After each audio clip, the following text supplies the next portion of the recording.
Give thanks and praise.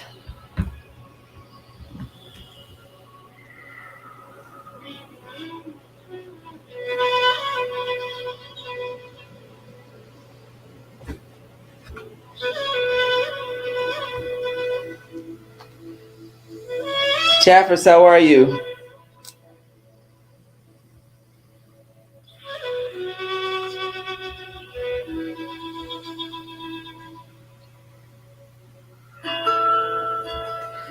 Okay. Hello, Nehast. Sam, blessed Resurrection Sunday.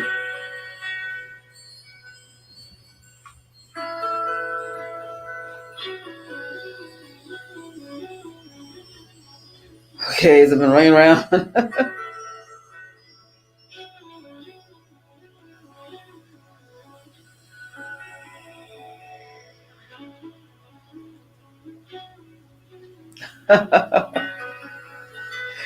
Queen Mother Masakela, thank you for being here. How are you?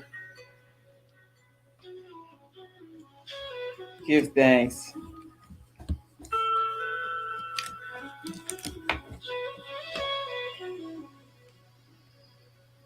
Give thanks. Yes, I'm going to be going back to a lot more whites. I am a child of Oshala, Obatala.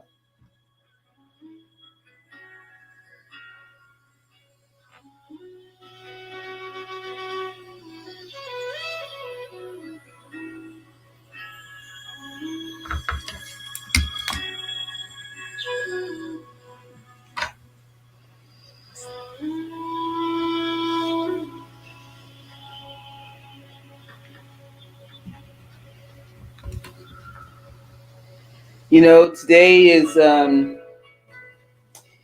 Easter Sunday.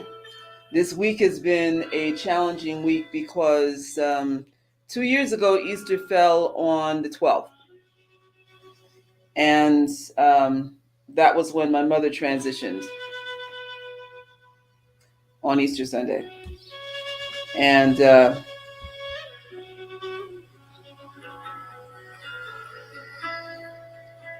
what did I tell y'all then?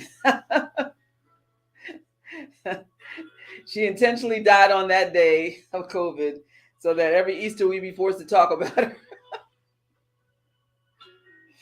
her. Anyway, yeah, it has been challenging. Yeah, it's been kind of a somber day. And even on the 12th, it was a somber day. But giving thanks and praise for life. So celebrate life.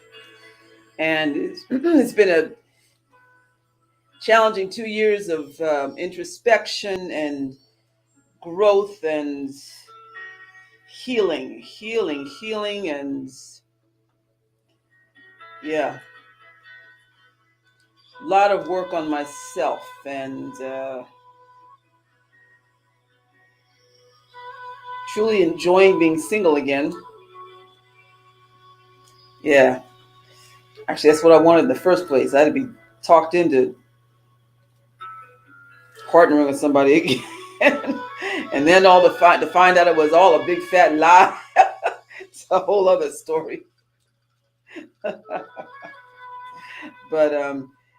you know, you try to get your perspective when you're trying to fix yourself on camera and everything's like the opposite way. It ain't working out too well here.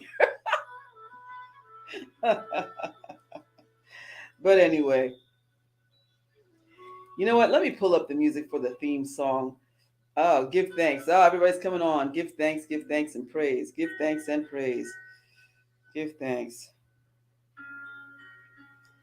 Yes.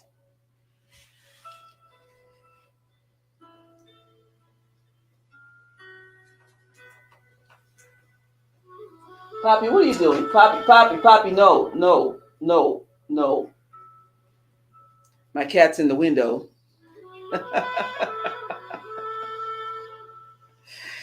Oh my, doing his thing. See, now I get to see what he's doing in the window. This is the room he likes to hang out. He's the temple cat, okay? And He's kind of being nosy. He likes to sleep in that window and also watch the world go by. I'm gonna pull up our theme. It's been a while since I've been here, as you know. I've been recovering from uh, the carbon monoxide leak that I've had for several months in my house because there was a faulty furnace issue. Can you imagine? This was some level of initiation, I know. I am too grateful to be alive.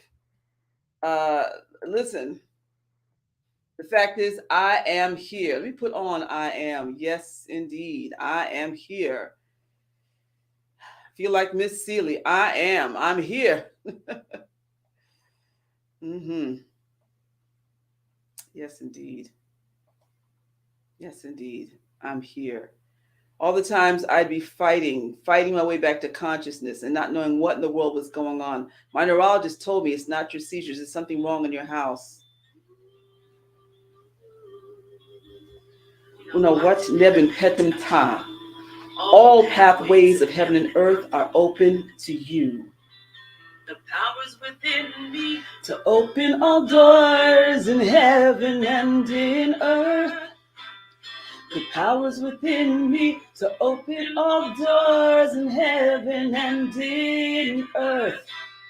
The powers within me to open all doors in heaven and in earth. The powers within me to open all doors in heaven and in earth. I am that I am, a shining being who lives in light, manifested from the limbs of the Creator. Imakhu, Imakhu, Amikhu, Keimam, Keperu, Michorau.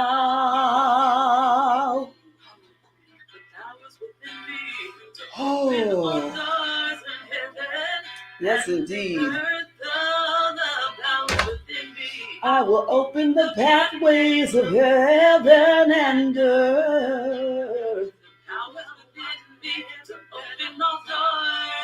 As committed scripture, claim it. Claim it. Out of the Pirat Imakhu, give thanks and praise. These words are never truer to me than they are today. Give thanks.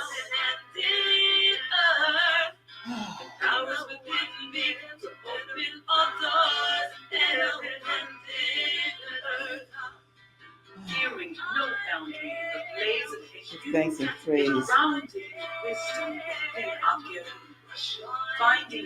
Give thanks, family. Atef, I see you. I see you. Lashundi, I see you. I see you. Sing with me, family. All of the pathways of heaven and earth are open to me. All of the pathways of heaven and earth are open to me. All of the pathways of heaven and earth are open to me. All of the pathways of heaven and earth are open to me. All of the pathways of heaven and earth are open to me. All of the pathways of heaven and earth are open to me. Give thanks and praise. Good Lord, it seems like it's been forever since we sang that song together, you know? Whew. Give thanks and praise. And now I know what was messing up my throat. I should have a nice lawsuit on my hands. Remember, I couldn't understand what was messing up my throat in here. There is asbestos underneath me as we speak. Plus, there was all the raw sewage and carbon monoxide. But I can sit here and gratefully say I'm resurrected.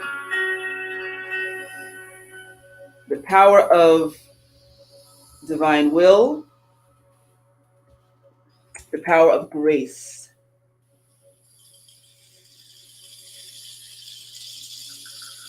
Grace. Grace of the divine creator. Yes, indeed. How is everybody? Check in, check in, check in.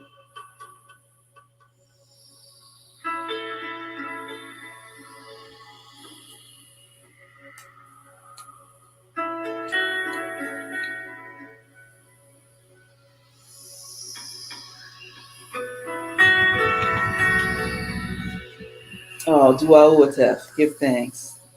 Give thanks. I'm grateful for you as well. Prophet Anyanwu, thank you. Thank you for being here. Thank you.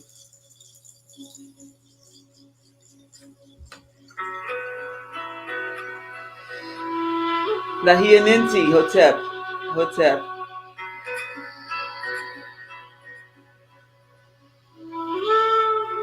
Tess, thank you for being here in the first one. Listen, my first time back in a long time, and I'm on a different broadcasting system, and there were tech issues, right? I'm like, this is wonderful. My first time back, and there are tech issues, okay? I was sharing that I actually had a bit of a panic attack because it's been a long time since I've been on.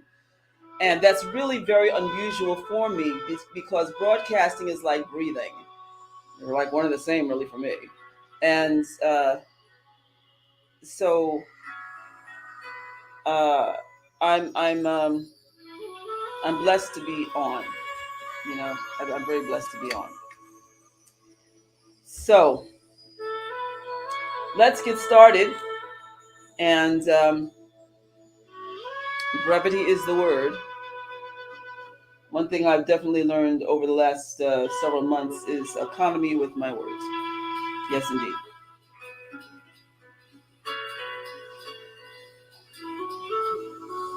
Let's get started with ceremony. You're gonna find some differences here, and you know, I've also had these major panic attacks. For those of you who have been waiting patiently for the book, because you know, I've had major issues, a major fear about releasing the book because there have been so many people who've been just waiting, chomping at the bit, because I've had so much of my stuff just ripped off. And then there's also been this whole thing about reorganizing it because I had so many problems with concentrating, and I found that I had to reorganize it because I wasn't happy with the layout before because I just couldn't concentrate. And I'm looking at it and I'm like, this is not what I wanted. And it spiritually, it just did not feel right. And here's the other thing, you know, I'm used to just saying, okay, so I'm going to do this, and then boom, boom, boom, boom, boom, boom, boom, boom, boom, and the boom, boom, boom, boom, boom wasn't happening because I could not concentrate. You know, when it came to putting this one together, it was just like butter. You know, I mean, just like this other one. I felt like I was in a Flintstone car, you know? And then, especially after once I found out what was going on, and then looking at it and saying, this is not right.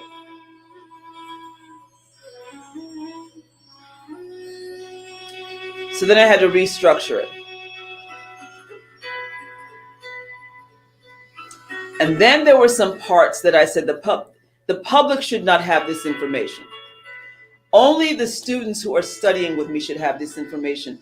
Anokwale, oh my goodness, I'm about to fall off my chair. Give thanks and praise. How are you? It's so good to see you. Boy, you are really flourishing in the motherland. Give thanks. I'm so glad to see that. Because I know that there are some people who get to the motherland and they're like, why am I here? I'm so glad to see that you are doing so well in the motherland. I'm so glad to see you here. Give thanks and praise. Yes, there are certain parts that only people who are studying with me should have. And that's very clear. And so before I get into ceremony, let me say this. Because some of you who have been with me also know that I've gone back into certain studies that I was in back in the 90s. I desperately needed to do that because I was missing community. Is this too loud? Is the music too loud?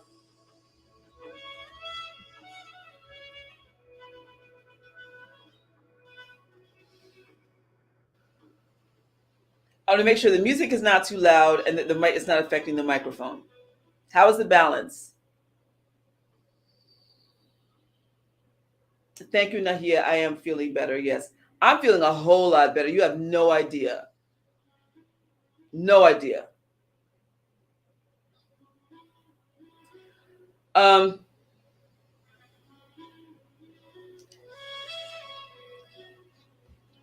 so as I've gone back into the mysticism, the mystic teachings, that actually have been my foundation from when I came out of the metaphysical church. Um, I really realized, Kenya is good, Duau. I really realized, um, Duau Prophet, thank you,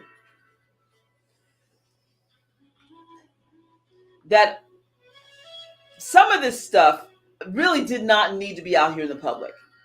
And this should only be preserved for the people who are studying with me. And that a lot of this needs to be done in layers. Okay. So that meant that I had to pull some stuff out. Set this aside only for my private students. And do some stuff as like little booklets or whatever. Okay. I do a lot of reorganizing. Okay. Then also let me just tell you all this. Shawanda Sheree, how are you? It's so good to see you. Duau. Then I need to just say this. For my healing and for my wholeness and completeness, I needed to get back to Orisha practice because that's where I was before I came to Kemet. Somehow I got kicked down the Kemetic Yellow Brick Road, okay? um, and that's fine. I've had 20 plus years, 25 plus years of solid foundation. And because of the fact that there was so much that was not there, it forced me to do a lot of work as a scholar and a practitioner that I needed. And I truthfully must say, I really believe that it's vital for people who go into Orisha studies to get a good foundation in the Kemetic faith before they go on. This is just my opinion. I've had others who said the same thing because it gives you a greater understanding then when you go into Orisha. It really does. All right. Now, so give thanks. My ancestors led me where I need to go to be able to now come full circle, the Shenu, and pick that up and get that. All right. Which I desperately needed because I definitely need to have that fulfillment and protection and to get that piece of my ancestors on my grandmother's side. Okay. And don't think that I haven't gotten the other pieces through the years as far as I mean, it's not like I haven't put my Orisha altars away. All right. I mean, but in terms of being able to go and be with the house and being able to practice that, and don't think, when I've listen, y'all, don't get it twisted. For a lot of us who are in the know, we I'm looking at the wrong camera. I'm looking at the one I'm not using. For those of us who are in the know, we know who to go to when we need to get a hookup. Okay, I know who to go to. All right, over the years, when I've had some people mess with me, I've had my babalau to go to. All right, it's like that sometimes. But I've also now I'm at the place where I need to have a solid foundation and to go get that. And so now I got that. I'm still Kemetic. I am still an elder high priestess in the Kemetic tradition. I'm still teaching. Don't think I'm abandoning that. I'm not. Okay. But now I need to go get that, and I've gotten that. Okay. Okay. So give thanks and praise. Give thanks and praise. Yeah. And so I feel quite fulfilled and safe and protected, and especially on this day, this Easter Sunday, where I'll be talking about how it is that they're all that is tied in together. Okay. So, and how I feel now the fullness of my ancestors, and because truly they led me to that. So give thanks. All right. All right. Let's open the way. And I was going to say, you will see in the book how now it's set up differently. Kenya says, you are the reason Charles and I began searching the Kemetic tradition. You are absolutely appreciated. The reason you are an inspirer and contributor to our song, Nachuru Duau. That's it. That song is fierce. Yes, please, you're going to have to, I need your permission to be able to start sharing your stuff in service. I'm quite sure that they do over at the Shrine of Ma'at. So I would really very much like to do that, because your music is the truth, indeed. Now he says, our ancestors prepared a spiritual table for us that we could never eat our fill from. How about it?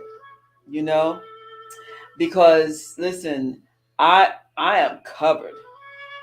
I am covered. My ancestral table.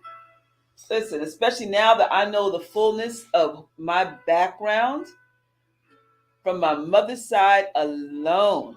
Okay, I'm Dominican and Puerto Rican and Haitian. That's my mother's father's side. That's my grandfather's side. Okay. And then picking up this Brazilian piece on my mother's side. Okay. Gullah Geechee on my father's side. Okay. Yeah. And he was into the Christian mysticism thing too. I'm covered.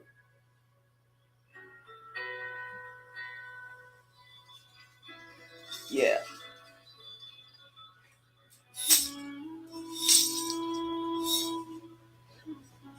Oh, hold on.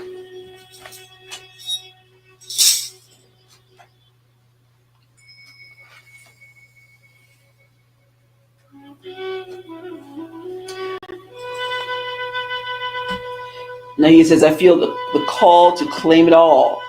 Yes, because you will be covered. Having the covering, the fullness, it is important. It is. Now, for some of you out there, you may feel the need to just have one aspect that calls to you, and that's okay. We're all very individualistic, you know. So,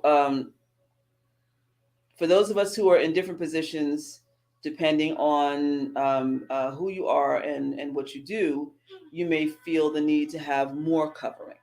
So, Anaquale says it's been challenging, talking about her living over in the motherland. Wait, where'd it go? Just jumped up. It's been challenging. Nothing is perfect, but I'm being obedient to the call to the motherland. The venerated ancestors are taking great care of me. That's wonderful. That's wonderful. Oops. Okay. Ki Hefo, is that? Dwau Nini, welcome. I'm going to share one of the prayers of the upcoming book. It's a new prayer to Beseti Besu. And I'm going to ask you to please trust me on this. I'm going to go all the way through it in the language. Okay. This is basically, it's similar to the other prayer. It's just a little more precise and intense. Okay. Asking for opening of the way, asking for a blessing of protection of the home, also of my talents, and protection against enemies, and enjoying a good life.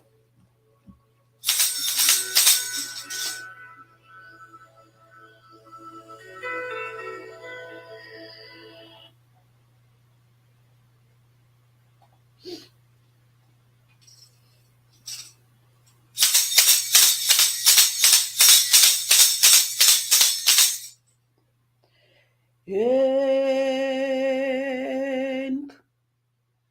enk, enk. Yun harech beset, yun harek besu, sechni ekeb em cheb usaank.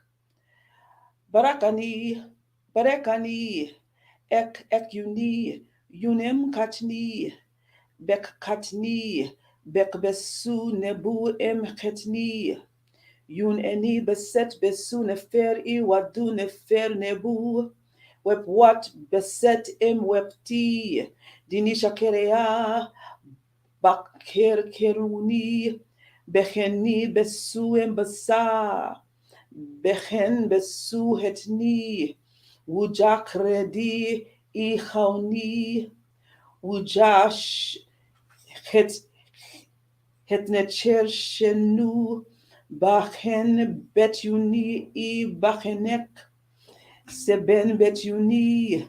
Sebesh betuni. Semi bakbak ank nefer. Yun wadi nefer nebu eni. Duani beset I besu duau. And this is the way we do the closing to the prayer now. It's not this, this anymore. It is this, this, this. And because you are the living Ankh. And this brings the energy in. This is also the symbol of the living Ankh, but it is also Ka, which brings the concentration of the energy in. And this pulls the energy into the heart, but this is also Hek Inekek.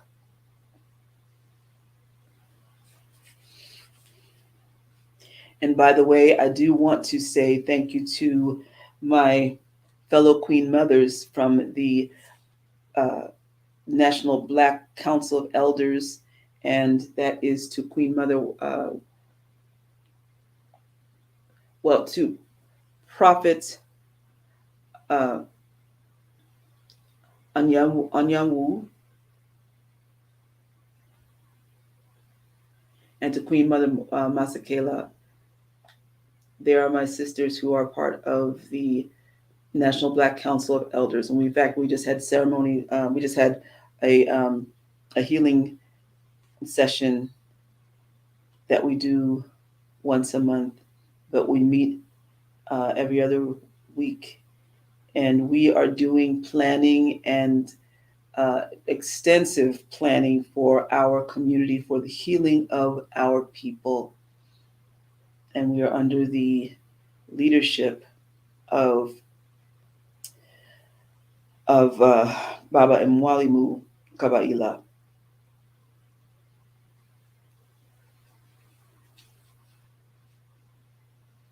Ask them again, come on, help me, give me some support because I was feeling nervous. Give thanks, they're here.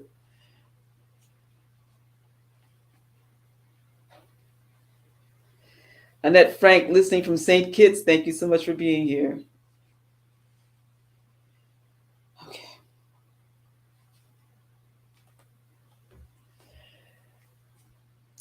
Today, if you go to our website at shenuministries.info, you will see that today I am declaring for once and for all that we are a Kenemu and Heket temple. You'll see an explanation about that. The restoration of it being a Kenum or Kenemu and Hekatit temple is quite significant. The restoration of those temples is profound because it represents the restoration of the water temple. Kenemu, who was the first god known to sit at the potter's wheel and create souls at his potter's wheel from clay, from the finest clay. And Hecate, who would blow the breath of life into the soul, and who was the goddess of birth and rebirth, and where the term Wuchem Ankh, to be reborn or born again, comes from. Kenemu was the god who threw open the floodgates, and the water would come spilling down the mountain into the Hapi, or the Nile River. He represents protocol, and he also represents the importance of service, having the Hapi, the Hetep tablet, represented right here, the Hetep tablet, remembering to give thanks and offerings, not to take life for granted. And as you give your as you give thanks and as you show gratitude, then you also have the love and you get your rewards that are shown. But it also represents honoring the cycles of life and the importance of going to the temple. And there are beautiful words that are written on the Stela of Sahal, that is on the Elephantine Island in Kemet, where Kenemu says, I am your father. I made you with these two hands. And he talks about how he created all of life and all the very ground and the stones that he stands upon. And so anyway, so as a Kenemu temple, we honor life, we honor protocols, and this also he is the God of joy and of unification.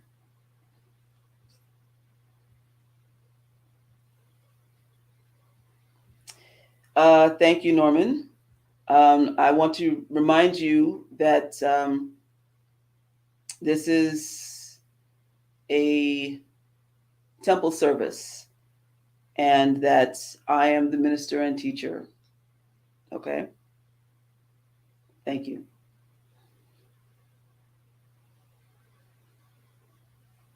We'll be talking about that later.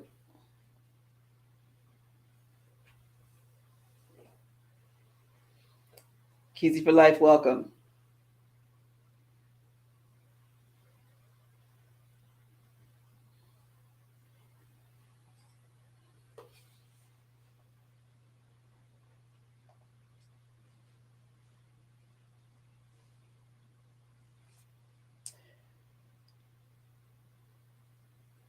Dwa Kinemu. And, and,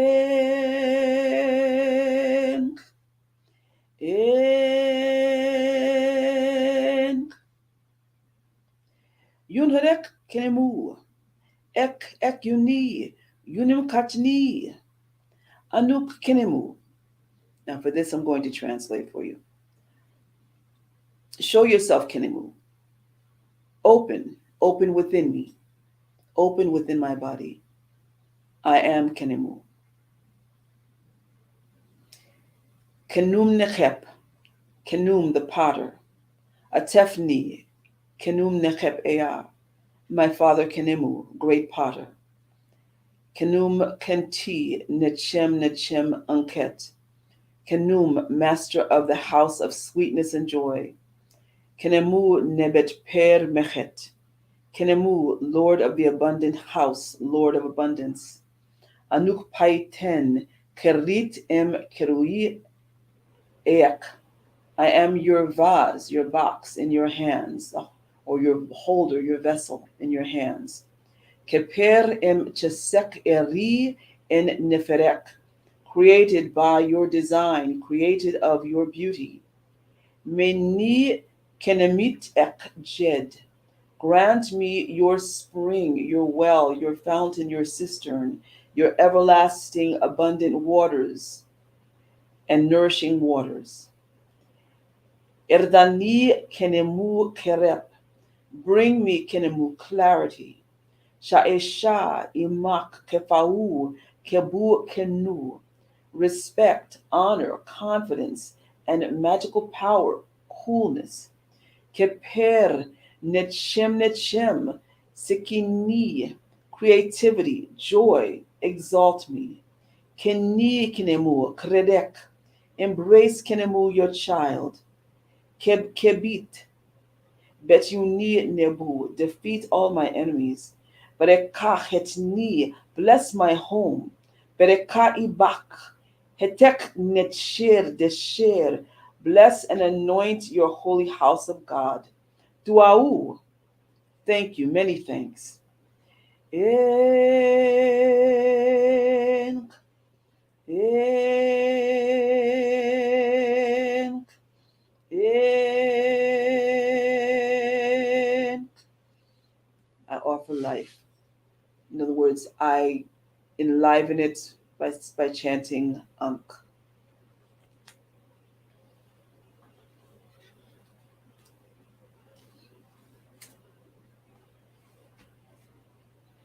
The Master Mother, the Mother Prayer. Now, this one, this would be very long to translate it, so I'm going to give you just the overview. This is the many, many names of the ancient mother. And then it asks, with this, then I say who I am and all of my titles. And with that, then I say, please protect me. And I say, bring me the best that there is because of all that I do for the community, and bring me what I need to protect myself because of the work that I do, and to bring me what I need in order for me to live in this life because of the work that I do, and also to please honor what I do as an artist and bring me what I need in terms of finance and also for sustenance. And also, um, um, um, um, I bow to you and uh, I give you honor, and I am a woman who teaches your mysteries to other women. And again, giving praise and thanks. Ebi mutni, anacharech heket, ek anket nit heket, anuk heket, heket renuch ea, many are your names, paket, pekit, pekat, heket, hechut, huhet, hefa, ayit hefa, Yehovah, Hava, Eve, Tiavat, Hefatnit, Hutheru, Hu, Hufei, Yuseaset, Eert, Nebet Keperu, Nechurt, Nubitorit, Nut, Muthek, Hefhek, Heket, Kait, Hekait, Henit, Hana, Anna, Enait, Anchit, Amenit, Tait, Mekorit, Rerit, Abutori, Kebut, Urit, Hatmeit, Neferet Ea Renech Nebu. Many and glorious and beautiful are your names. Anuk, Sunut, Mut Nesut, Nebet Kai Imakhu. Anuk Hekai Torit. Anuk Herit Sasheta. Anuk Hemet Nechur Tepi Anuk Stunut. Hati Ea Heket. Her Erdi Heket Hek em Hekau. Stuti her nit stepui nebu. Steni nit nebuti nebu. Nit nebu nataach entinebu. Na henenemun. Nubinit nininit. Anuk hamut. Her erdich em her nait. Anu ardi maet shes maet. Dua hefatnit hek. Heket harank. Heket hariet. Hek munu kenemut. Heket henemutni. Heni sheki her henet. Barekani. Anuk hauch. Heket hek hekait pen. Anuk hekait orit. Anuk herit sasheta. Anuk hemet nechorte pi. Anuk sunut mut nusut nebet kai imaku. Hekeni heket, heknuch, ebkek in you, heket meri, duau. Enk, enk, enk, duau. Now,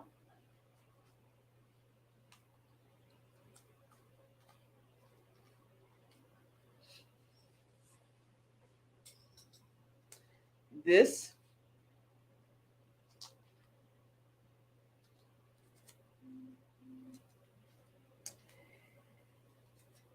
is the portion that deals with the seven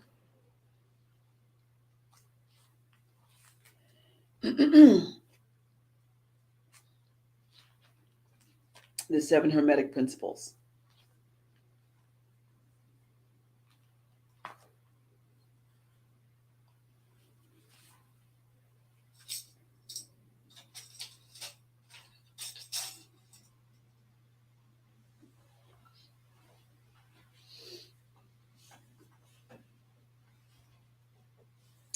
Now, here is the difference.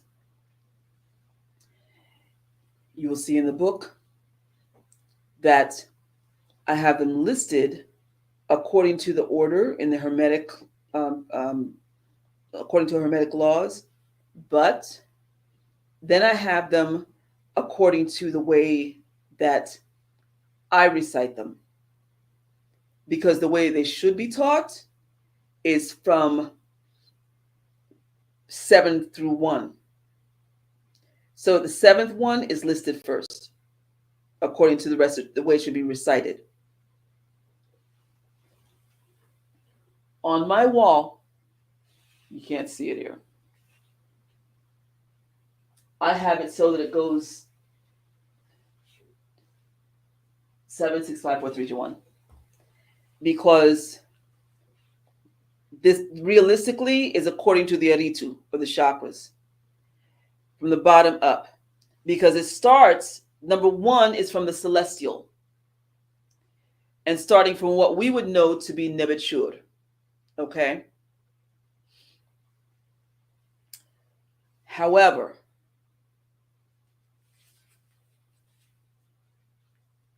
and when I left you all, we had started talking about this because you're talking about all is mind. Okay. But the first Kemetic scripture starts from the root, and it says, clean up your own life in your own eyes, lest an outside authority does it for you. That is a root or rud, irit, or root chakra issue. Okay? That's not celestial. That's practical. So, see, here's the big problem. People start with the dreaming first, and they want to manifest and pull things down from the heaven. And yes, in the same way that we begin by singing, all pathways of heaven and earth are open to me, or open, as it says, because that's the more poetic way of putting it. But as you go through the book of the Per Neharu, and it says after the initiate makes his way through the halls of Ma'at, and then it says, "Open all doors to me," in heaven and earth. Why? Because he has made it. He has made it, right? So, therefore, he can command that everything he's entitled to, being able to pull things from everywhere. But a lot of times people will command things out of the ethers to come to them, but they're not ready for it. You've got to work your way up. So the recitation starts not from the principle of mentalism, where it says all is mind. And I have it in the book, and this is just my own personal book, my little personal prayer book, okay? But in the book, I have it in the Kemetic language, Neb Pa'ib, which is all is mind in the Kemetic language, okay? And where it says, Uni watch Neb and Pet and Ta, open to me all ways of heaven and earth. I have it at 7. 7 is the principle of gender or fluidity, okay? Gender is everything. Everything has its masculine and feminine principles. Gender manifests on all planes. Now, who is that? That is Nit. It is also Atum, okay? But I have the Kemetic scripture along with it. Clean up your life in your own eyes before an outside authority is forced to do it for you. So that is where you are taking responsibility for your own life. What other Kemetic scripture goes along with that, or a Kemetic phrase? Keperniches, I create myself. Okay?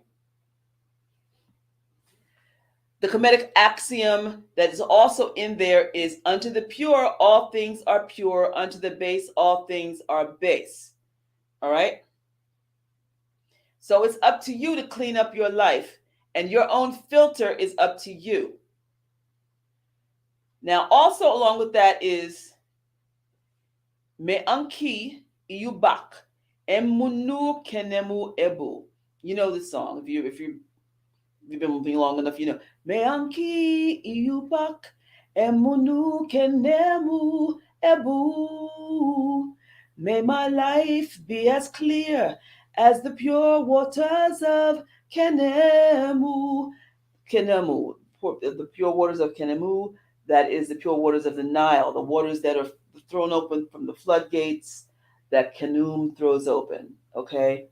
So that means from the very beginning, you've got to take responsibility for cleaning up your own life, how you conduct yourself, not allowing your life to be smutted up, okay?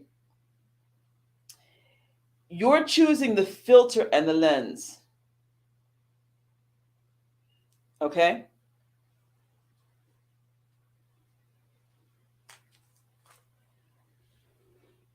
All the things I'm pointing, I keep forgetting you can't see. All the things that go along with that. The family that you create, you can't choose. Well, ideally, what it says you can't choose, but we believe also that you do choose your soul family. Okay.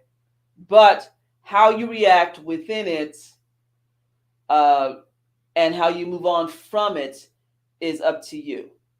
So you may have a family with deficits, and then it's up to you whether you're going to choose to have the traits that maybe don't work out so well. Maybe you don't get a lot of love. So then when you move on from there, are you going to perpetuate those traits of having a loveless family? If you have children, are you going to show them love, or are you going to be hard, cold, sarcastic? Are you going to continue to do the same thing? It's, the choices are up to you, right? Okay, so anyway, I'm just going to talk a little bit about that today. All right, so as we go on, then the next week I'm going to talk to you about uh, the sixth principle, which is the principle of cause and effect, which goes along with what we talked about today with uh, Kenemu, the floodgates. And no, you know what? I'm gonna talk about that now. You know why? Because we're talking about Kenemu today. And so the story that goes along with six, because six is every cause has its effect. Every effect has its cause. Everything happens according to law. Chance is but a name for law not recognized. There are many planes of causation, but nothing escapes law. I just finished talking about how when you leave your family, because you have roots, the root chakra or root, the erit root, right? You're shaped by your family and by your environment, by your neighborhood. And you make a choice once you leave your neighborhood about what you're going to continue to do and what you don't do. So you venture out into the world. Now you're in the root, you're in the sacral chakra, okay? So root, that is your feet up into your tailbone. That's the color red, right? For those of you who have gone through all of this, right? And so now you're into the area of procreation. That is copper color, compared orange. So that is the place where you venture out into the world, and now you choose your playmates, the people that you're going to partner with. You decide you want to get maybe a life partner. Uh, these are the people also that you meet on your job, the people you want to form alliances with, people you want to hang out with. These are the people that you consciously select to be in your life. And the people who you're going to find that you have similar philosophies with, or you want to learn more from, people you want to spend time, your downtime with. Okay. So now you've shaped more of your philosophy about life. And so these are the people you create with. Again, your playmates. Okay. So now at this level, this is again where you have choices. So in this part, I talked before about the floodgates, about Kenemu, Kanum, and the story about Sahal. The Sahal, um, um, the stela. This is a stone that was left behind, and so there were carvings that were left on the stone. There was a there were all these the glyphs that were left behind, the story that was left behind about the flood, the 7-year flood. There are variations of this story. People who know the Bible version basically think that there was this evil that happened, That was the prejudicial version of the story. You need to go back and read the story from the comedic point of view. You know, there's all this stuff with the plagues, yada, yada, yada. Okay, so we don't get the story that way. So in this version of the story, this king, his name was Joser. And it's really ironic because Joser means sacred and holy. It also means red. And red is a holy color. But he takes over the throne. And this is like one of those kind of like early pre-dynastic, almost pre-dynastic stories. It's like in the early dynasties, not pre-dynastic, but early dynasty stories. All right, he takes over the throne. He's kind of cocky. And so he says to his holy men, okay, listen, y'all go do what you do. All right. And I'll just do what I do. You do what you do. And so they're like, yeah, but, you know, we have these books here. Don't worry about those books. Those books are old. Don't worry about those books. Okay. It's a new day. Do what you do, but forget the books. They're like, all right. Okay. So time goes by. And the water levels in the Nile, we know it as the Hapi. There are several names for the Nile. There's Itiru, there is the Hapi. The most common name is the Hapi. The Hapi water starts getting low. Okay.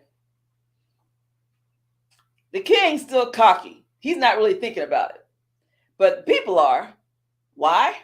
Because the fact that the water is getting so low that the crops aren't getting irrigated. You know, we had a full lesson last year about how the crops were irrigated and how with the flood waters that they very much depended on, they had a very intricate system for how they would create these troughs and how they worked the spill off so that everybody made sure that they got a good share of the spill off so that the lands were wet enough so that the crops would grow.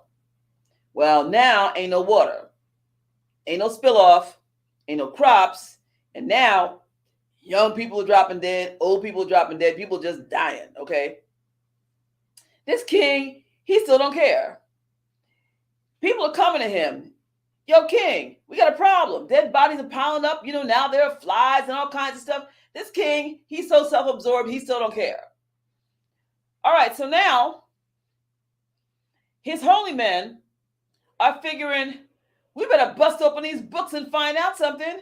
So they bust open the books. You know, they blow off all the dust.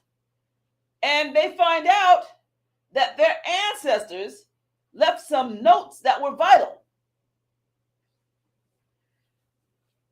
The books say that the king has to go up the hill, up the mountain, to take offerings to the god Khnum in order for him to throw open the floodgates, okay? To throw open the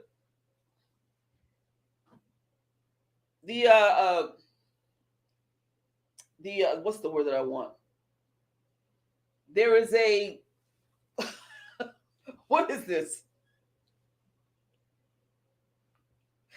To throw up in the for the floodgates. What is this?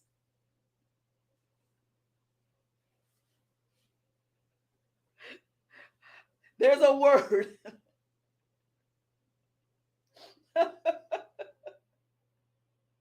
I can't think of the word. The mechanism is a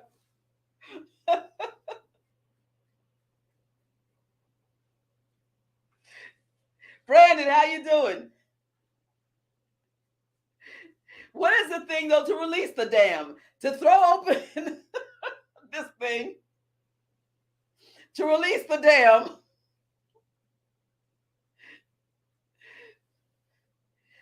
It's a control mechanism.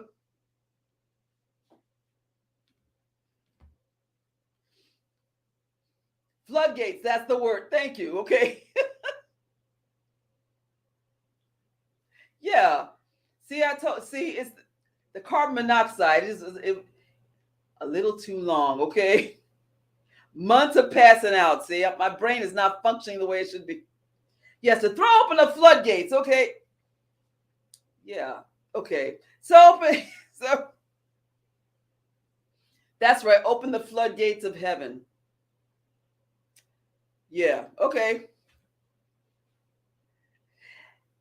So the king's supposed to take these offerings up to Khnum so he can throw open the floodgates, to appease him to throw open the floodgates. Yes. Okay. So, yeah, because now it's been 7 years. 7 years. And see, because also there has not been enough rain. But usually, because of the fact that there's water underneath. And usually it comes up, but there's not enough to compensate. Okay. So in some stories, it's Imhotep that tells him, look, you got to do something. In others, it's just like there's all the holy men just gang up on him, right? Whatever the case, they tell him, look, you going, okay? You're going. And so they prepare the offering. And basically they push it.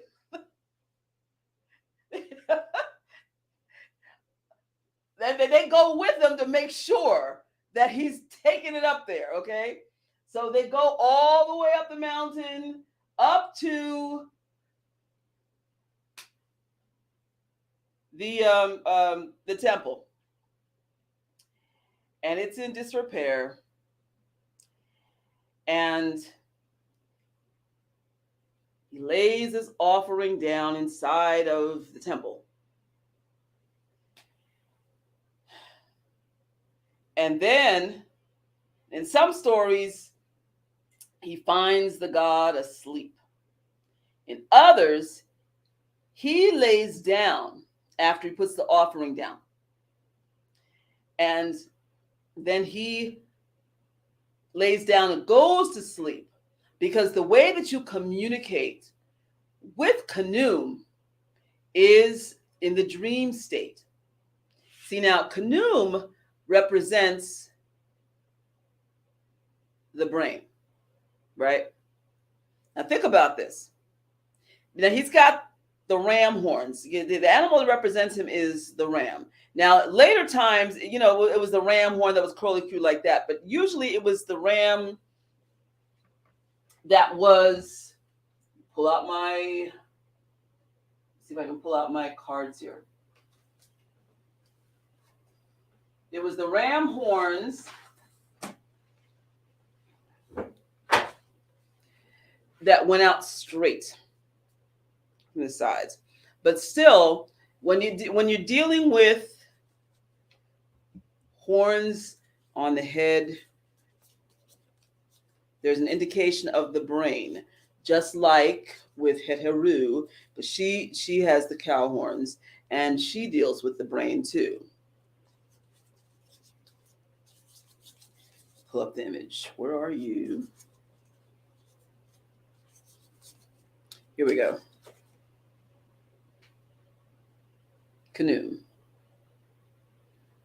Okay.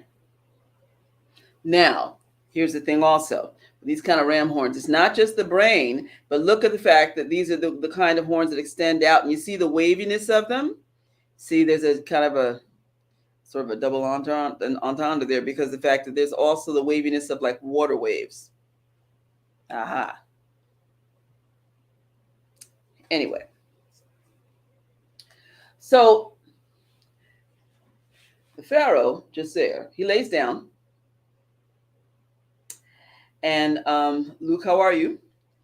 He lays down, and that's when he sees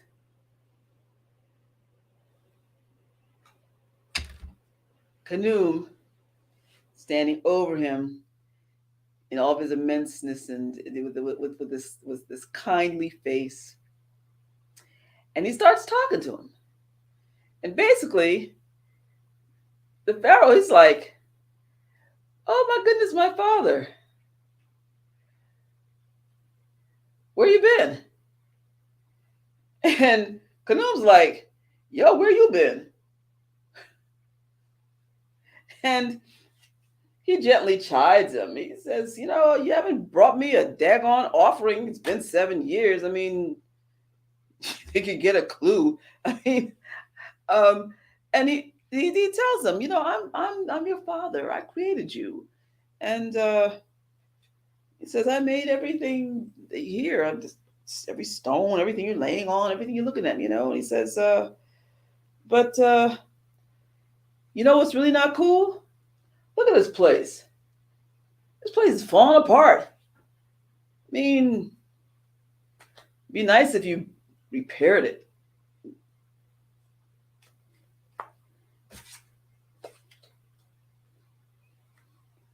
You know, and now you finally bring me some offerings. Just why? Because you need some water from me.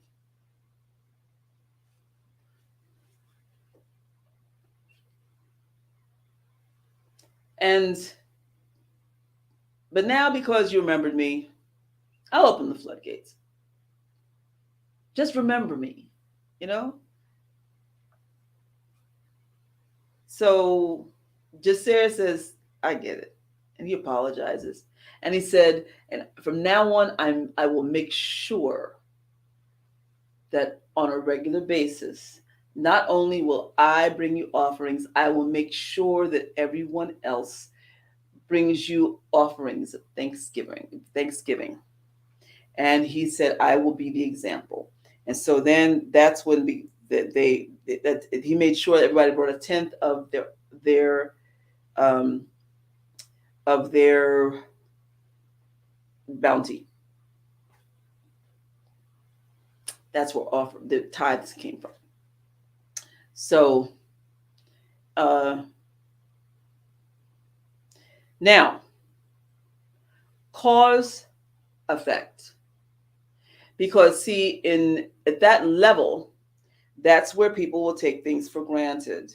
You see, things are good. You start having fun. You kind of forget about things. You're out there partying. You're having a good time. Life is wonderful, and you slip up. But if you're vigilant, then you don't forget where your blessings come from. You stay on top of things. Yeah. Okay. Now, the thing is also, um, there's a lot more at that level about also how if you're on top of things, like, see, the lesson with that was that the king learned, okay, I can get around this. And I see now how I can be cool with Canoe, right? And it wasn't a matter of having to have like to kiss his butt or anything like that. But all right, see, I messed up. I acknowledge I messed up, right? And it's not like I have to take a big punishment or anything like that. All right, but the punishment was the last 7 years. I see that, right? But see, all I have to do is make sure that I stay on top of things and stay cool with Canoe. See, there's a whole other mystical side to that about how you can sort of avert things energetically if you learn how to be cool with the energies with it. Okay, so okay, that's like the short lesson. There's a lot more depth to it, but that's the short lesson that goes along with that. All right, so um,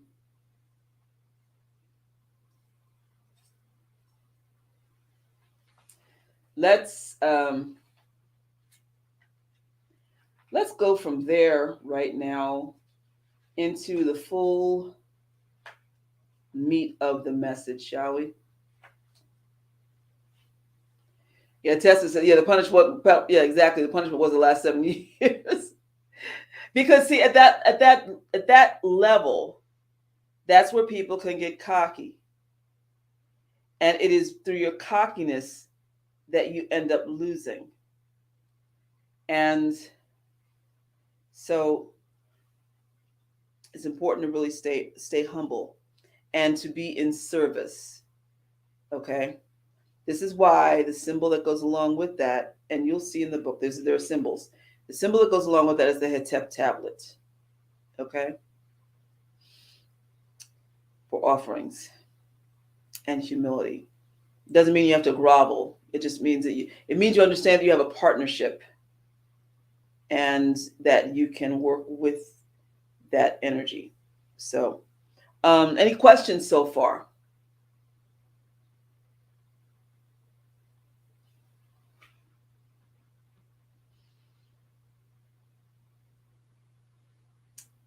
So, let's look at that one situation.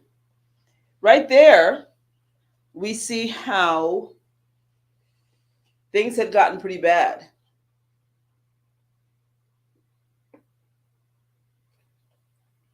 That in and of itself was a resurrection situation.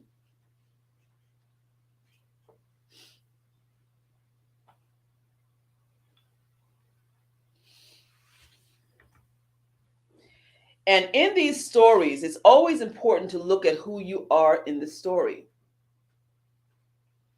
And there are always places where someone has forgotten, someone has gotten too cocky, uh, and someone has died or is either about to die. Things have come apart, things need to be put back together. And the question is, can they?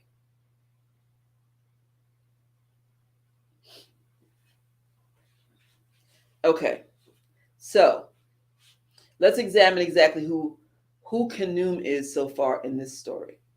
Now, let me just say this also. In ancient Kemet, people did not worship the animals. Animals were used to demonstrate the understanding that people had of the various attributes that their gods had. All right. So he was demonstrated as being ram headed because rams were considered to be extremely strong and virile. Now, I can tell you that um, my experience um, with Khnum has always been very caring, loving, fatherly. Look how he shows up in the story. Just from what I shared with you, what was your impression? Think also of the way that rams are. Their wool, is very soft, right? You're not thinking about like bristly like goats or forgiving, very forgiving. Yes, yes, Tess.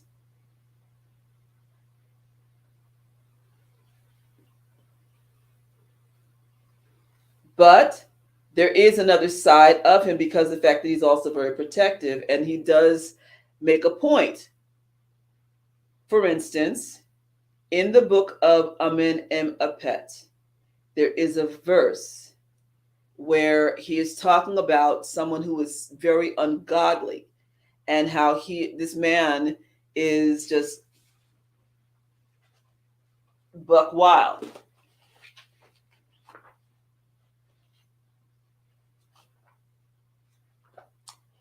And to the point where he says, as he is talking about this wild person, and he says, the god Kenumre makes a process or brings a case against him. In other words, this person is so bad that even Khnum turns his back on him. Like, would you believe that even Khnum don't want to have nothing to do with him, okay? Khnum is done. When it says someone makes a process against him, meaning that he's even going to turn his back and make judgment against him, or he just is not even going to extend any further mercy against him. Meaning also he is withdrawing his energy from him. It is said that with water people, or like with the mer people or water spirits, when they are done, that they withdraw their energy. And that's it. And that's the worst that can happen, because all the blessings that a person has received because of the kindness of water people, all gone.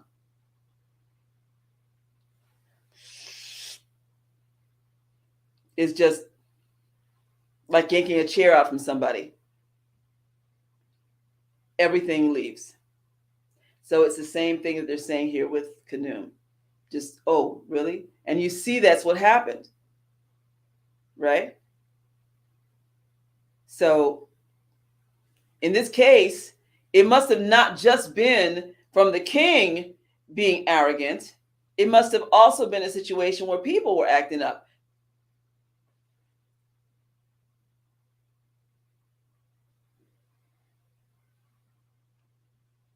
Okay, so you have that situation.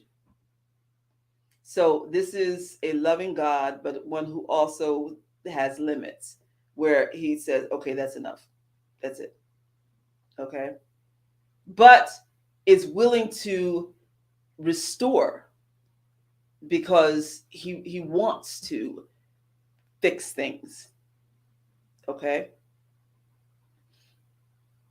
All right. Tess says that is a hard feeling, to be abandoned from that kind of energy. Well,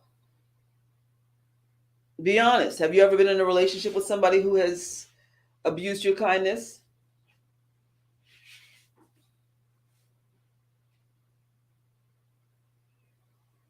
I have, multiple times. And as a Pisces, Moon in Scorpio, Aquarius ascendant, I can tell you that's routine.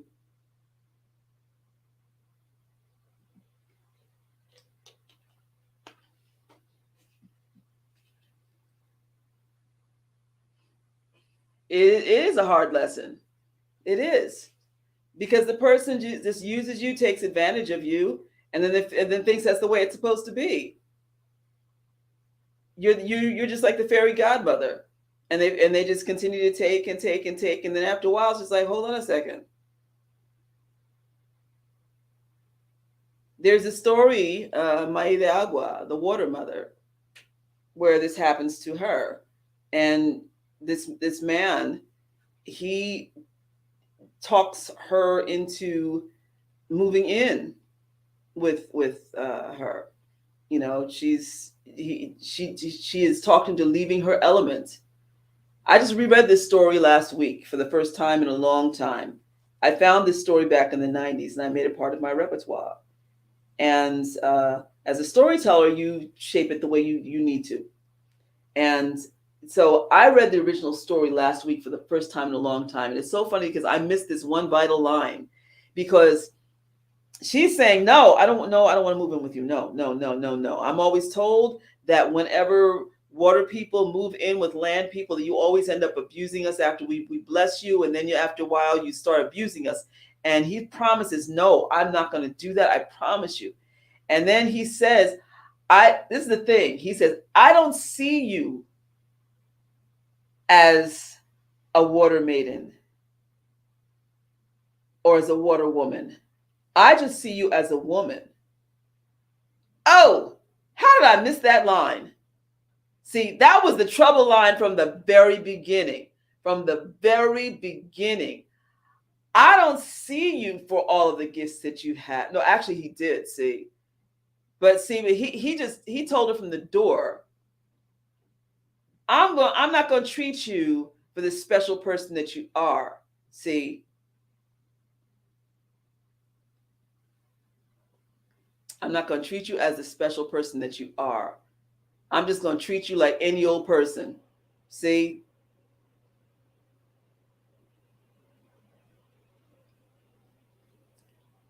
I was in a relationship.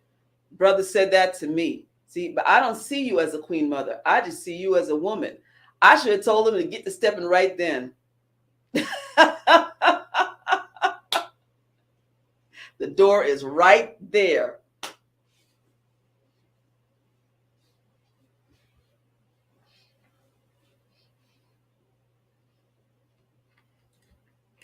Anyway, so all right.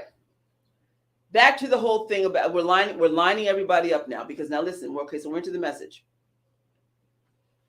So we're talking about Canoe. All right, so now he is a creator God. And um,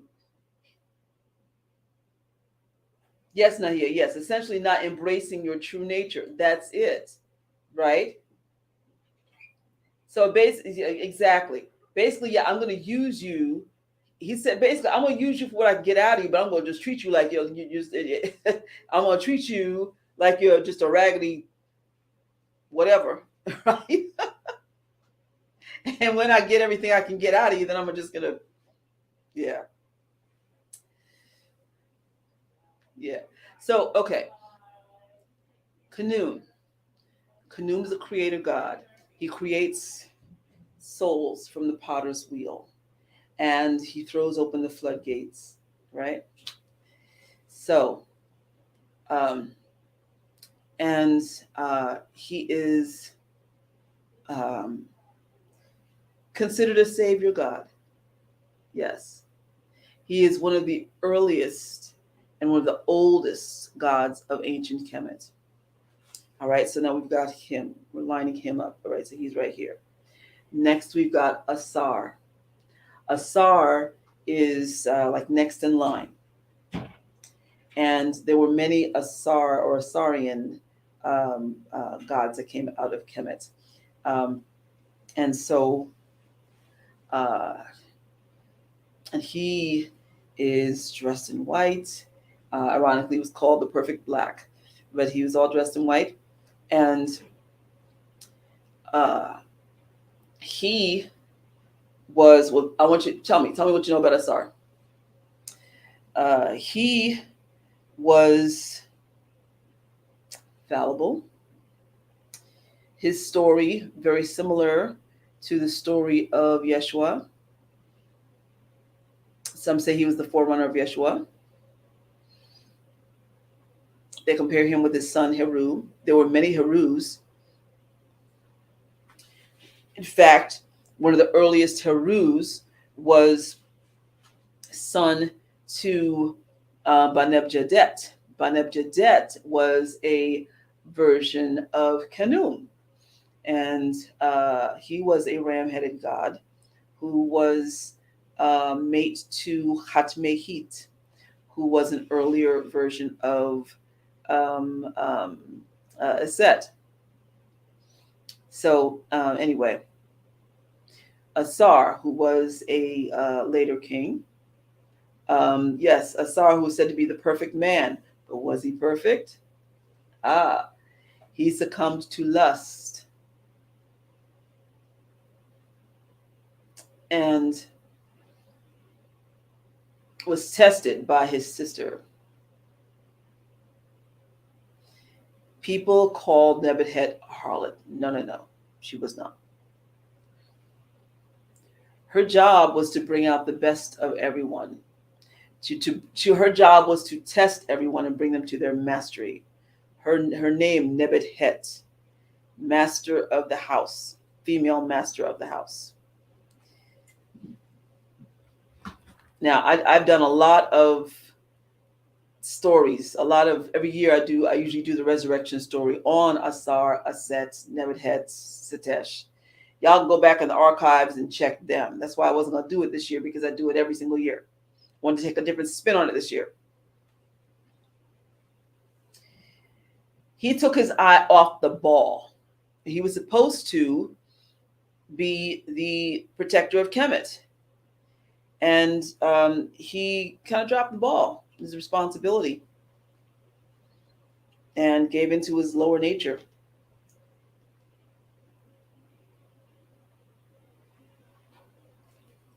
Because again, we're talking about choice. We're talking about choice. We're stuck in that lower chakra, lower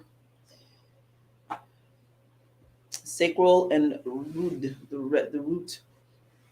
Okay, so with the sexuality, he gave in to the lust that he harbored for Nebuchadnezzar. Nebuchadnezzar secretly did not want him to give in. She was hoping that he would not, but he did. And as a result, Nebuchadnezzar's husband, Asar's brother, found out and got angry. Had him hacked into 14 pieces. This is the second time. He got killed twice. Had to have his body retrieved by Aset and Nebuchadnezzar.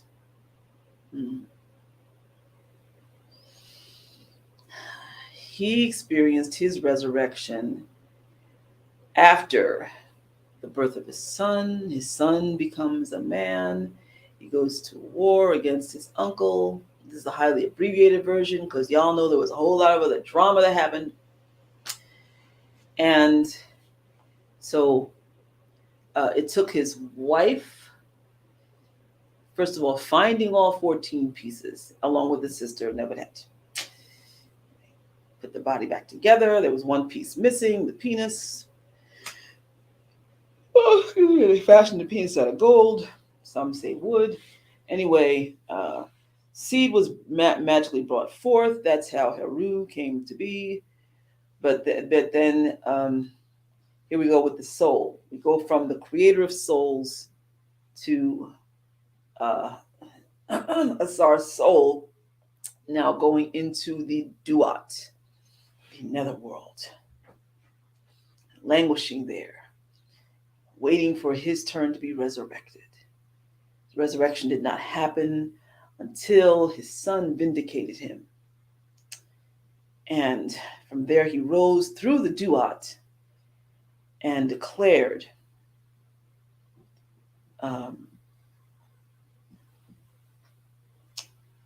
this is my beloved son in whom I am well pleased.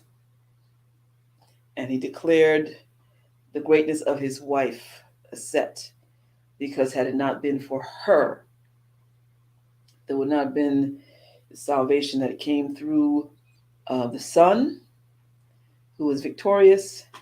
And of course, there would not have been the resurrection that happened because of his being able to rise to become the king of heaven. Okay? So,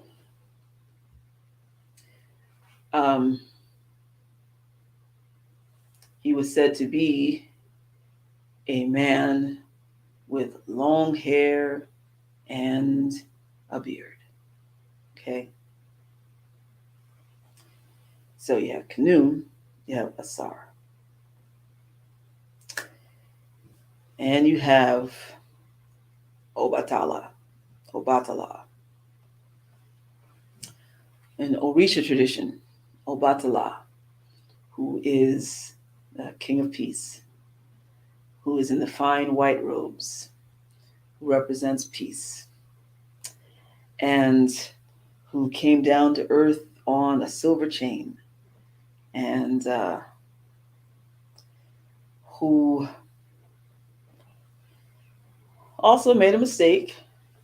Now, he was creator of, now mind you, also I should tell you, now all of them had responsibility over mankind.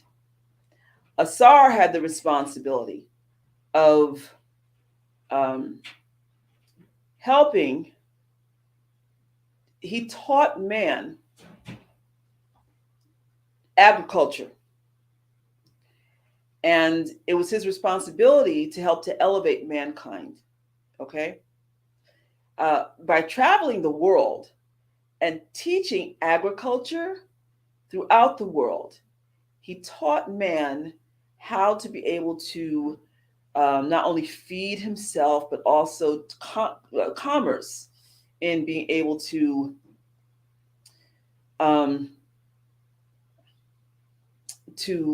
sell produce and grow grains, grow grain um, so he was known as a god of the harvest, but he was greatly respected because the fact that he was associated with wealth, as was Khnum. So, but he lost sight of his responsibility when he uh, descended to his lower nature. Okay, so now here we go with Obatala. Some say Obatala, some say Obatala, and um, so he was given the responsibility by the great god Olodumare of crafting men out of clay, just like Khnum crafted men out of clay, and Hecate blew the breath of life into them. Well, this is where he dropped the ball. So many of you are aware of who Eshu is. Eshu is the trickster. Just like, we do our prayers to Besu. Besu predated Eshu. Um, but he wasn't a trickster. So Eshu was the trickster. So he says one day to Oldumare, I'm sorry, to Obatala, as he's finally crafting these humans. He says, you've been working so hard. Why don't you just take a little break? And he says, no, I'm working hard. He says, come on, have some palm wine. Nah, I'm working. You can take a break. Come on. Well, he made the mistake of listening to Eshu. Starts drinking some palm wine. Starts getting a little sloppy in his work. After a while, he gets sloshed, okay? And now he's making humans with one eye, one ear missing, arm missing, 3 fingers. He's got all these deformities happening, Falls asleep under a tree. He wakes up and he's got all these deformed humans looking at him. And so he's horrified. And Oldemar strolls by and sees his handiwork. He's like, what's this? So he tells him, yo, you made him, you got to take care of him. So all humans with any kind of challenges or differently abled are under Oldumare's care. Obatala's care. And so now he has promised to never drink palm wine again. Some stories, they say that he doesn't drink any alcohol. Some say he doesn't drink only palm wine. But anyway, that's a taboo of his, palm wine. So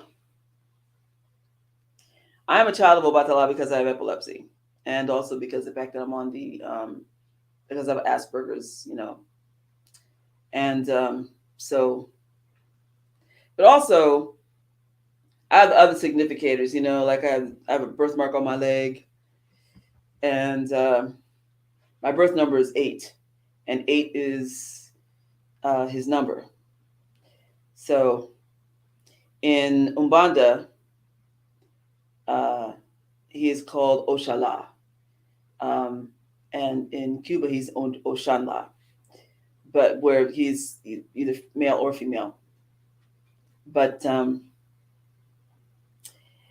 I find that his energy is very much like Khnum, where it's just very, very calming and comforting, and very fatherly. So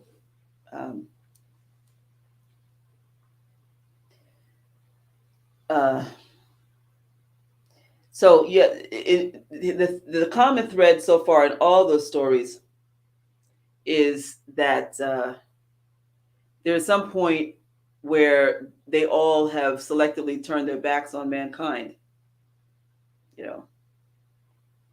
So, but with Khnum, he didn't get drunk, or but it does say in this one story, one version of the story, when King or Pharaoh Jasir comes upon him, he's basically like partying, you know. Some says he's pleasuring himself. Yeah, when he gets there, one says he's asleep. Another one says he's there partying because he's also the god of joy. He's basically like, I ain't think about y'all. Y'all turn your back on me. I don't need y'all anyway. I'm a god, okay? This is a house of joy. Even though my house is falling apart, I'm having a good time by myself. I don't care. So, um, so in Brazil, they they consider Oxalá to be an aspect of no, they consider Jesus to be, or Yeshua to be, an aspect of Oxalá.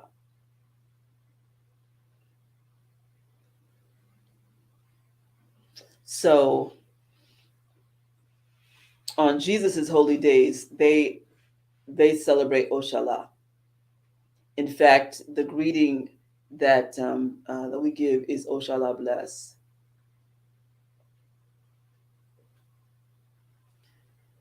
So very beautiful.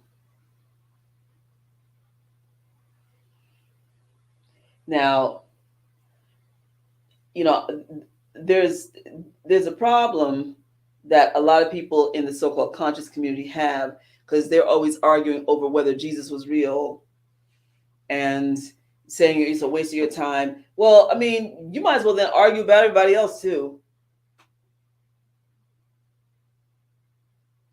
I ain't got no beef with Jesus.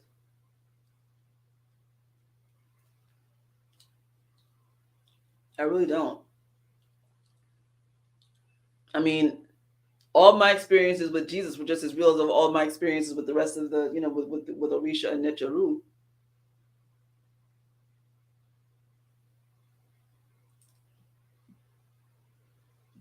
So,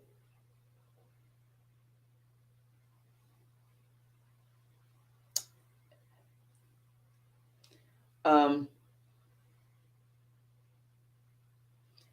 now, as far as I'm concerned, people arguing about which day. I mean, listen. I mean, as far as I'm concerned, there's a group consciousness that takes place, and when there's an energy that's built up behind group consciousness, then there's a certain amount of validity that goes along with it. Now, I'm not going to go into this whole thing about arguing which day or whatever. We don't know. We don't know. You know?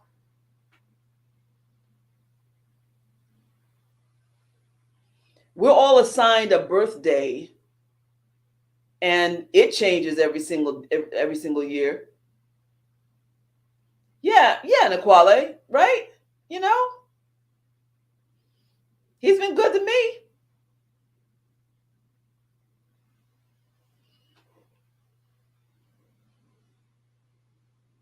And I have my gospel playlist.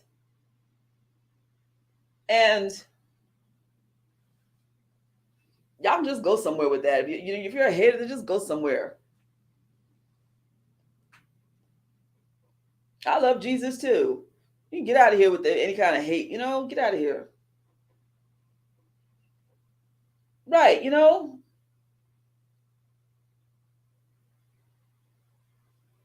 So I was saying, our birthdays, we're assigned a birthday when we're born. And, the day changes every single year. You have an assigned number, but technically speaking, the actual calendar day changes every single year.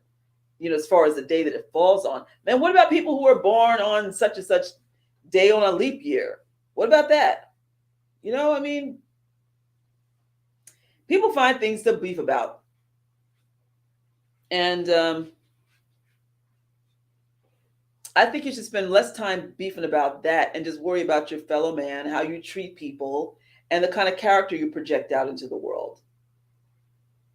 You know, that's more important.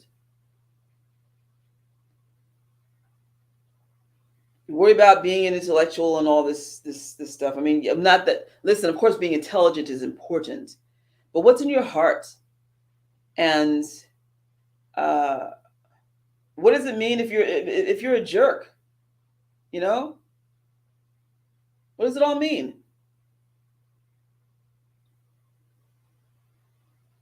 I know people who are atheists who are the most fabulous people. You know,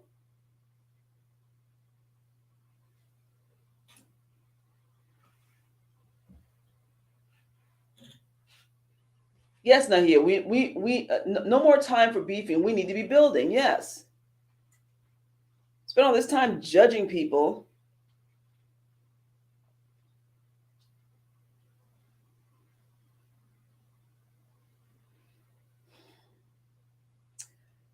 So here we have all of these um, important spiritual figures who have all this in common, who bring so much peace and joy. And um, why judge somebody? You know, I probably have relatives right now who are sitting watching this talking about I'm going to hell. Well, they've been saying it about me anyway. I don't know why. I'm not trying to hurt anybody.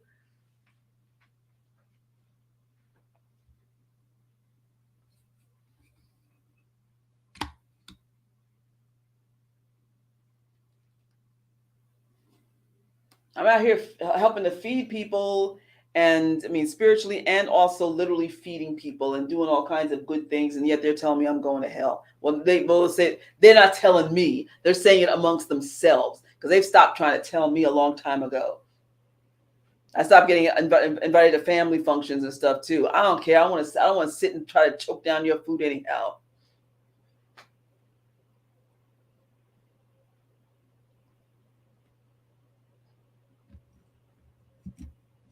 You'd be surprised how hypocritical people are.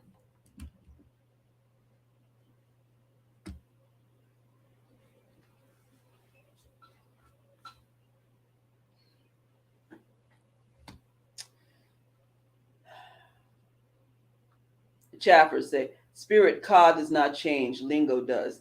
Yeah, you know. That's why I've done as much work as I've done over the years in educating people about lingo, like educating people about the word witch. It means the origin of the word wajet means a healing woman who bends energy and works with herbs. That's all.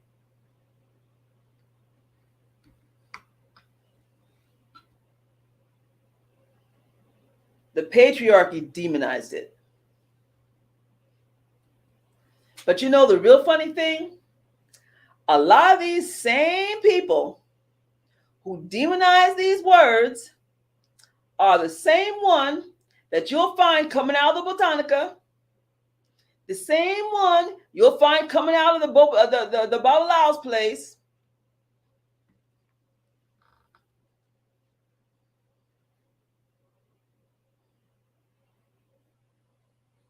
Yes, Nahia. And you'll see an article that has been plagiarized all across the net that I wrote.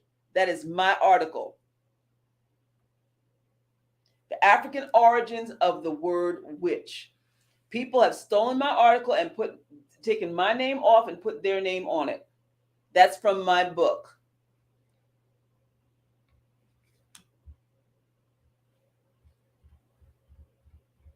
Yeah. See, so here's the big question that all this comes down to. All right. Because all these people who are sitting around and complaining about this stuff are some of the most miserable people. Here's the big question. What about your own personal resurrection?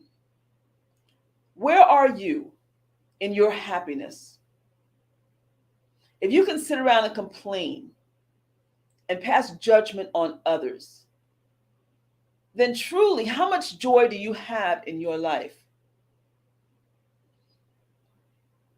Truly. Because I'll tell you myself, I have enjoyed more functions at pagan retreats, pagan, another word that's been vilified, because all it means is like y'all hicks, you know, y'all hick, okay? You people who don't live in the city, you country dwellers, you, that's all it means. And that's a word I found, I trace that back to ancient Kemet too, okay? Because you know there's a crossover between Kemetic language, ancient Sumerian, Greek, um, Hebrew. Um, um, you know, there's a crossover between all those languages. But anyway, whatever the case, I've had some of my greatest spiritual experiences out in the Cathedral of Trees at pagan fires where we're drumming and dancing around these huge bonfires. And I've led a lot of them too, you know. And some of the most fascinating conversations, deep spiritual conversations, and with people of the most pure intention and who will not betray your trust and who know not to betray your trust. If you confide in them, not saying that everybody's like that, but more than likely you have a lot of people who do know.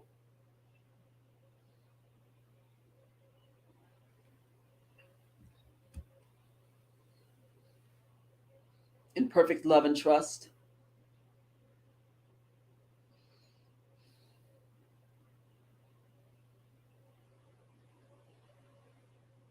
Yeah.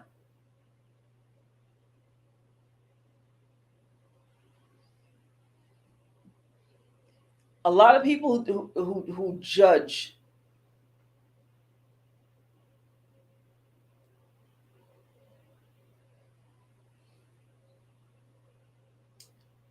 judgment, criticize, and who are genuinely not at peace with themselves. But you know, the thing is that you can be. People who are hung up on terms like being born again, that term came from Kemet. And it means renewing life. That's the original meaning of it. Renewing your life. And it starts with the renewing of the mind. That came out of Kemet. Based on deciding to change your mind. That is Keper, Kepra, depicted as the scarab beetle, who spins the female dung where the larva is put, and it eats its way out based on eating the female nourishments of the female dung. Female dung. How about that? You can change your life and your mind.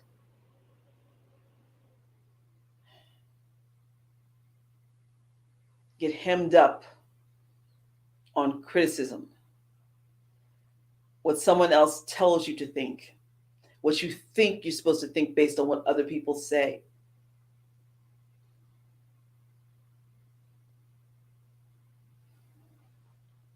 What are you going to do based on what you feel is right for you to do? Have you spent your whole life criticizing others? Does it begin with how you criticize yourself? It's never too late to change. Never. That's where personal resurrection begins, with renewing of your mind. Again, the first scripture out of the oldest book that exists that was found in Kemet, in the book of Prince Harjadef. Clean up your own life in your own eyes before an outside authority is forced to do it for you. Keperniches, I create myself. It's not a matter of looking for somebody to rescue yourself and to do it for you.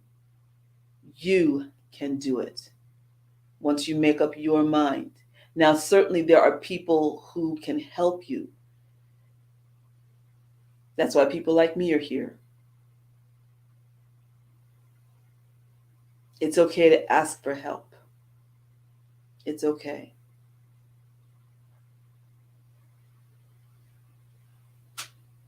If you want it.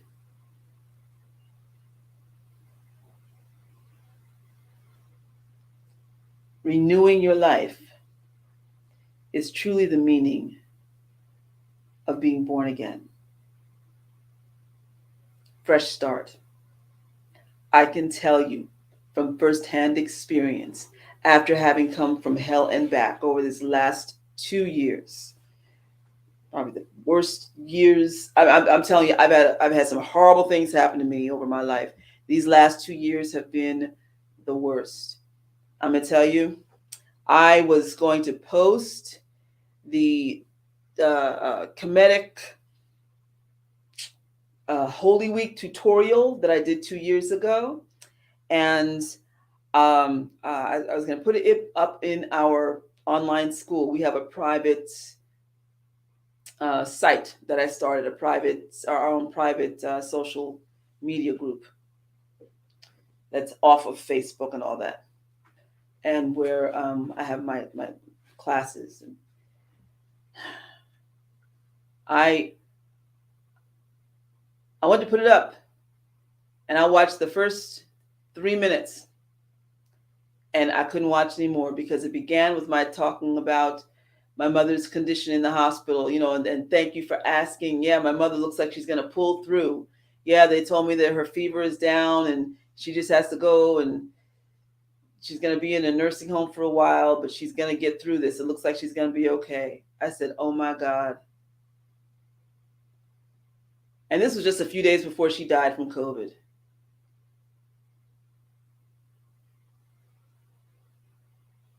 My mother died on Easter Sunday 2 years ago from COVID.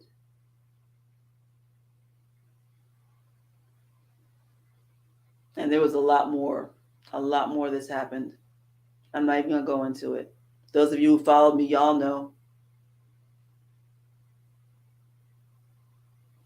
It's been a horrible 2 years. But I'm here. I'm here. A lot of therapy. A lot of therapy.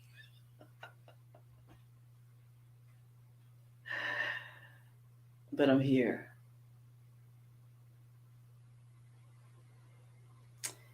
And I'm back out here performing. People are calling me up for my poetry and my yoga. I'm so grateful. I have not been able to pick up my camera. I finally plugged my camera in the other day. Although I've filmed some stuff over these years, I haven't been able to bring myself to editing. Got some great footage on some stuff. I have not been able to bring myself to editing or finishing some projects. I've been in a zone. I'm here. But living with carbon monoxide in my house and not knowing why, that has a lot to do with it also. Days passed out in my house, fighting to be conscious, and then passing out again and not knowing. I almost died. I was in the hospital.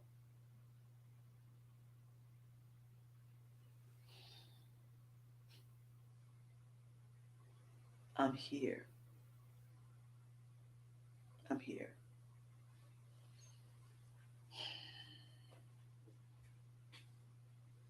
Give thanks and praise.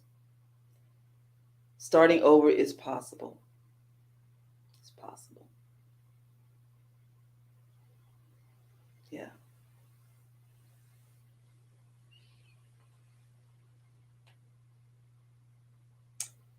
Yeah.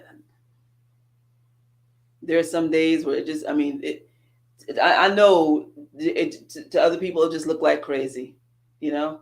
But then when you start being able to put everything together,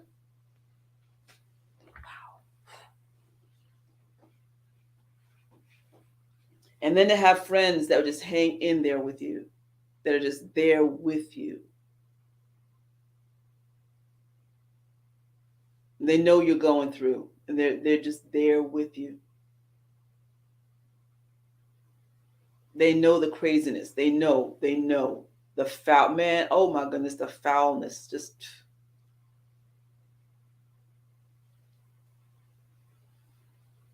give thanks and praise. Give thanks and praise. But above it all, the thing that I know that I know that I know, my faith is real. It has gotten me through. For that, I am grateful. Yes. Tess, I'm here. I'm here. So, if you need consultation, please reach out.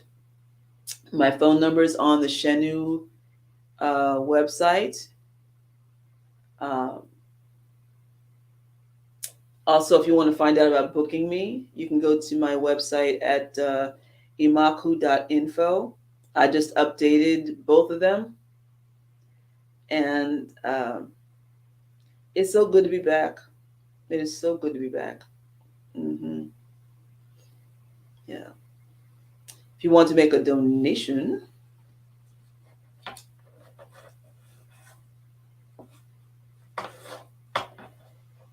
I'll tell you something else I'm grateful for too, because I now I know um, what it's like on the other side for a lot of people. You know, because I mean I've been through some stuff, but not like this. Not like this.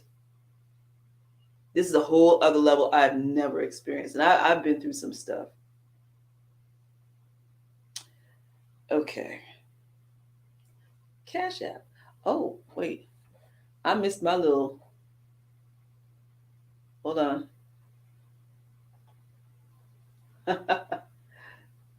Where's the? Yeah, here's the ticker banner,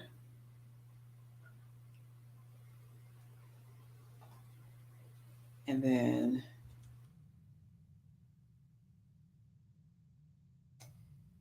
Cash App. Yeah, I'm liking this. This is a good system. Okay, so Cash App is um. Don't want to put that up there. No, I see other people do that. I don't want that up there. That down here. No comments. Thank you, Tess. Because there were some days where I just felt like, why am I here? But then a little voice was like, you haven't finished your work yet. You still have to get your book out. I mean, there's still things I have to do. Yeah. Cash App is,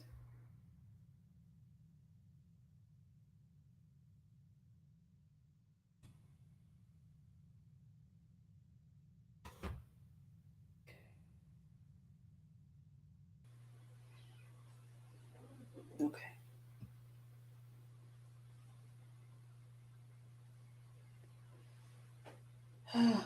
PayPal.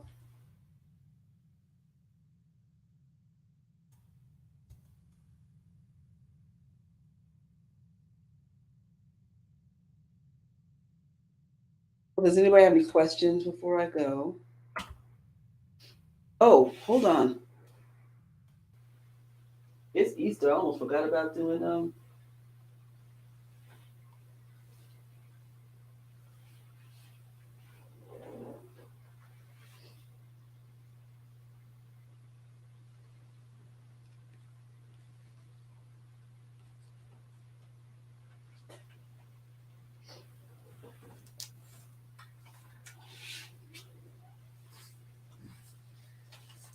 Okay.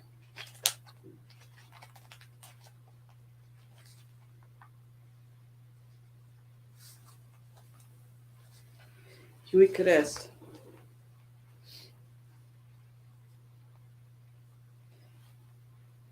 Thank you, Tess. That means a lot. Saturdays would come and go, and I'd be like, I'm not ready. I'm not ready. Not ready. Not ready.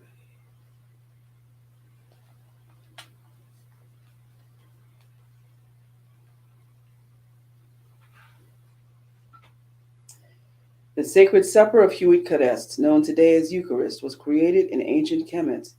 The priests and priestesses of Osset honored the resurrection of King Wasir and the resurrection of life. We all face personal levels of resurrection daily. As we learn the lessons of this life, we strive to grow, leave behind the old and unnecessary habits and behaviors, and move forward into higher consciousness. The blood that flows through our veins is of our ancestors. Huit represents the DNA, the ancestral blood that reaches back into the beginning of time. In African culture, we refer to the river of ancestors. The blood, or senef, of our ancestors flows through each of us, as our blood will flow through future generations. It is an endless stream. As we call on the light and wisdom of our high ancestors, or Imakhu, our blood becomes purified. As such, we are mindful of giving respect, sha'isha, to senef, the blood. When we become spiritually awakened, we take our places within the awakened body of consciousness. Christ consciousness, Kerest consciousness.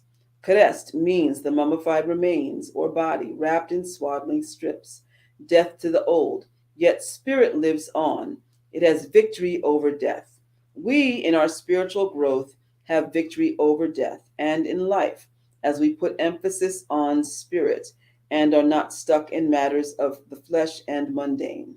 The bread, te, symbolizes the body, or kerest. Please hold up the bread for those of you who might have gotten your. I didn't announce in the beginning that we were going to be doing the Hewitt kerest, but please repeat after me. Necheru, bless this bread of life. Semek necheru, mishet angpen. I am the bread of life. Anuk mishet ank. I am the body of awakened consciousness. Anuk Karest. My body is sacred. Kati Jaser. My spirit is of God. Kani in Nicher. Thank you, God. Dwanacher. Unem. Eat.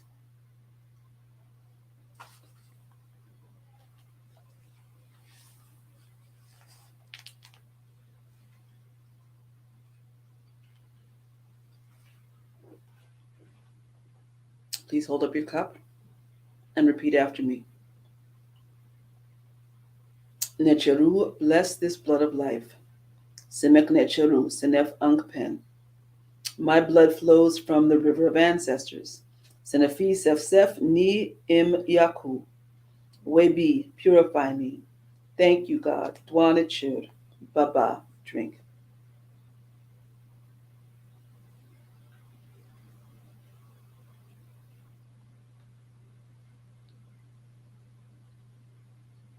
Please hold up your cup. This cup is also you. It is a sacred chalice. You, like the cup, are a sacred vessel. Be mindful of what you fill your life with. Your life is sacred. Repeat after me. I am a sacred vessel. Anuk Imakhu. My life is sacred. Ankija said, Amen. Amen. Imenit. Lana, how are you? It's good to see you. That concludes our service. Please keep me in prayer. I still have to have surgery. And I've still got these in my face, this what do you call it? It's past my bedtime.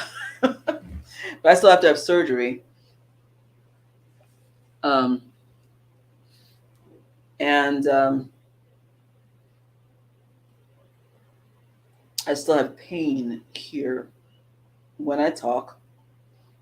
Yeah, it's in my it's yeah, it's in my sinuses, but I have um let's see, I can't think.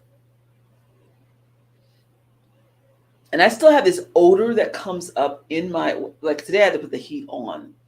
But the days when it's been nice, I haven't had to put the heat on. When the heat comes on, I still these weird smells that come up from the this. I still have issues here in the house with from the heating system here. That's another whole thing. The city is on my landlord. He's getting sued. Anyway, uh, but so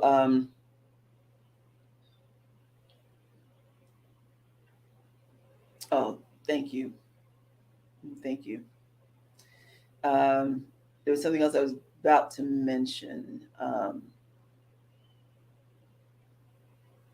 yeah, that's the other reason why I was like, I'm like, I'm not ready. I'm not ready, because I don't do a whole lot of talking. But there's something else I was about to mention. I don't remember what it was.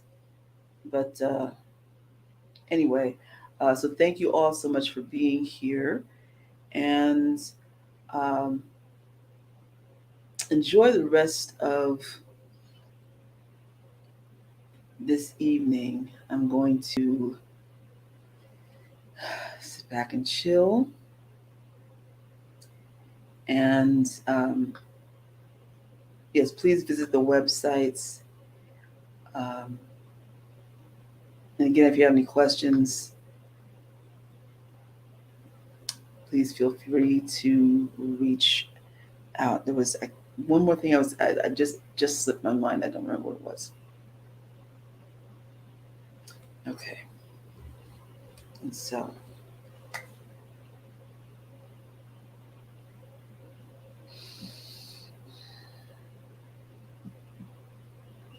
closing, we say, Maria, Russell. Hey, darling, how you doing?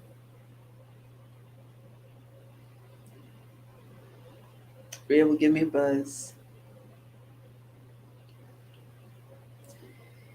Closing, we say, yeah. Somebody just visited the website. Maria, which means much love.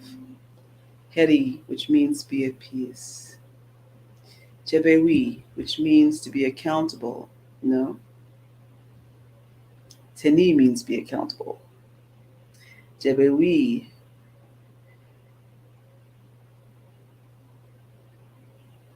I can't think. Lord.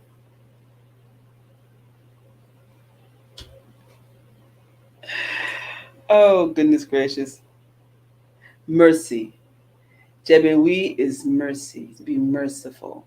Remember to be merciful also to yourself. I know a lot of you are going through some things right now. Um, forgiving yourself about things can be a little difficult, especially, um, during this pandemic, I heard that there were people who were kind of replaying things in their minds over and over and over again. I'm a witness, I've been there. What should I have done? What could I have done? You know, Man, if I had just, but it's good if you can just release, instead of rewinding that tape and playing it over and over again. Sometimes at some point you have to just kind of let things go and move forward instead of beating yourself up over and over again about the same thing. So this means to discharge a debt and being merciful about something, okay? So be merciful first of all to yourself. You know, this means to be accountable. Chanel, I see you. How are you? Okay. And blessings, Anaquale. It's 2 o'clock there. Thanks for staying up. Chanel, how are you? It's good to see you. I'm going to post this up in the classroom so that you'll be able to see this again, okay? All right. And Usarit imma eti, be doubly empowered through the harmony, reciprocity, balance, order, justice, and higher love of my eight. Much love. Have a wonderful night.